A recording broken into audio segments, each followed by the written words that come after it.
culture here. This is especially for Jeff and Gabe of I Dream of Cameras, and anyone else who wonders how best to use a stainless steel reel for film development.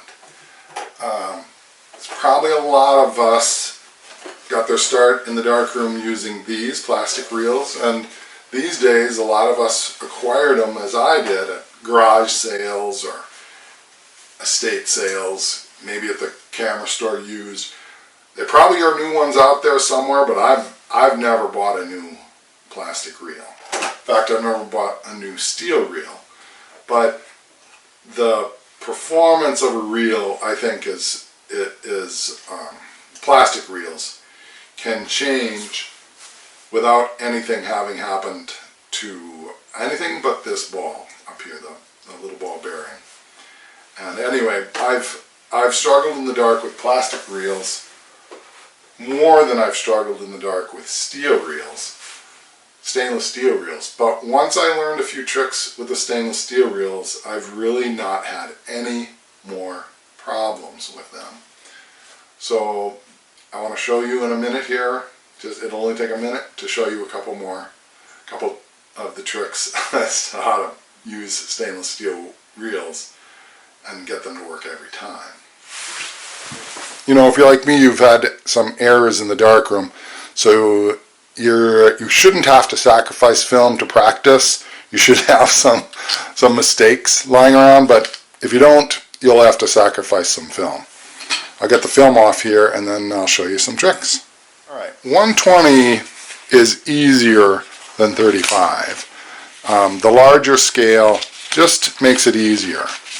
So, but the critical thing for both 120 and 35 is the same, and it has to do with the edges here. So see the film here and this edge here, that's wrapped up there, and if you go to the bottom side, it's not wrapped up. So it's centering the film is the main thing. And in the dark, if you put one thumb here touching the film and the finger on the other side touching the film, you can tell when you've got that balance. So I can feel there's too much film on this side and not enough film on this side.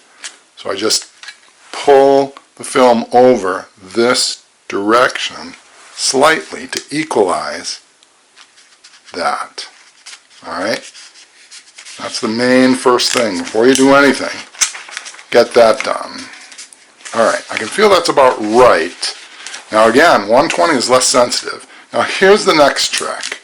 You always have to keep, two tricks here. You always have to keep the film curled as you go, so that you're not hitting here the film as it comes down. You're just hitting on the bottom, not the top. It's a little bit hard to describe, but so you got to keep it curled, and you want the film to be rolling straight on here. So don't hold it up high while you roll. Always try and hold the film way ahead as you roll.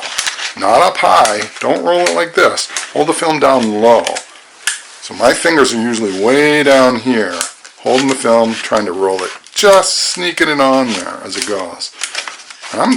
I've done this a lot, and it just goes. There it is. This one's been cut a little bit. It's a little short, but actually better for demonstration for that very reason.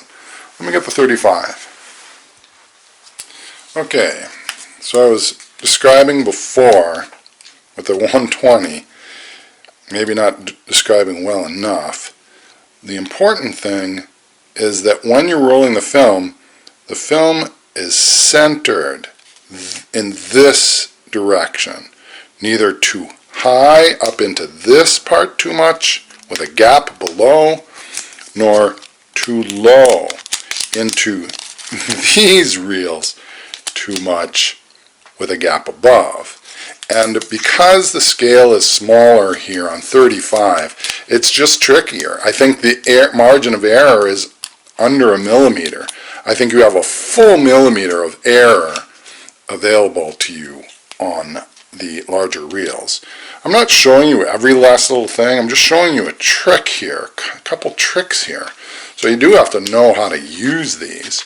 So this is in there, and I can feel, again, on the top here, up here, and you can see there, look, it's curled up here. I'm going to wag it with my finger. It's too far in the top direction, and you can see there's a gap. You can see right through there under it.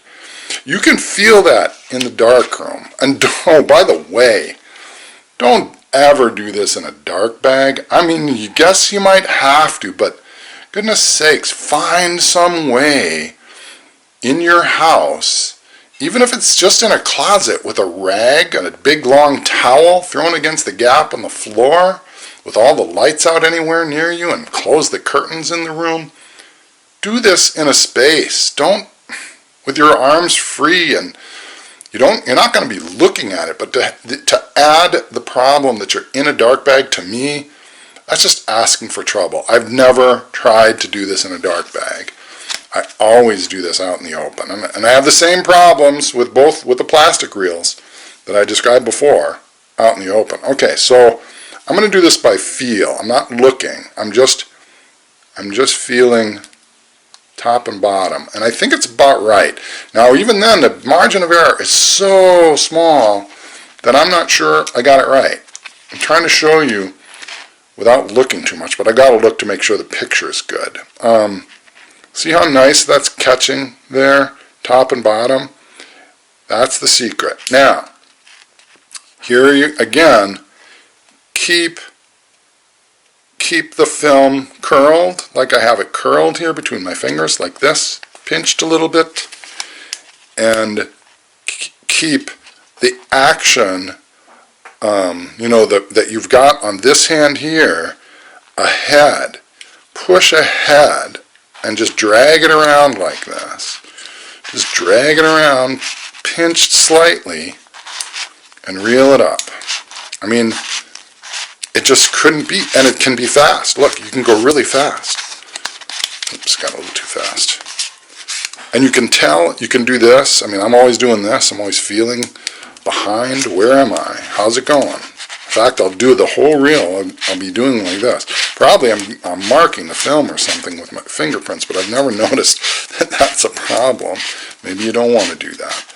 But I know that I'm getting it right, and I can do it very fast. I suppose you guys with your brand new plastic reels, you're doing things fast as well, but I heard Jeff and Gabe just being so down on these babies that I thought it was really unfair. I think this is the absolute best way. Oh, little kink in there. You can feel that kink usually in the dark. I rusted a little too much again. But I felt like they were getting a really bad rap that was unfair. I've bought a lot of used steel reels. Some are really crummy. You got to sort out the crummy ones, but very few crummy ones. And almost every other reel that I've ever acquired is really good. This doesn't look great though. Sorry guys, I might have rushed a little too much at the end, but I'll say, you saw, I mean, I wasn't even having to try to be careful. I should have been. There you go. So that's the reason I put up this video. Just trying to defend the honor of the stainless steel reel. Thanks, guys.